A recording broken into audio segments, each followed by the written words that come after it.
Nii, žürii on oma raske valiku teinud. Edasi on pääsenud meeskond number 21, Viirab projekt ja idee on metallidetektor.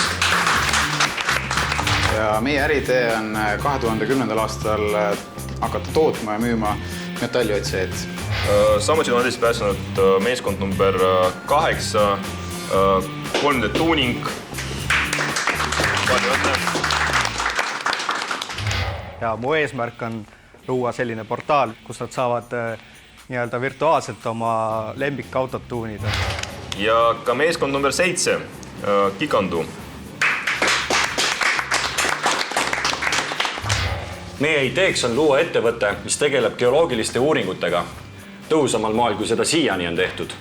Need meeskonnad, mis on saanud kollast kaardi, neil on veel võimalik edasi pääseda, see selgub 3 nädala pärast. Aitäh! Aitäh kõigile!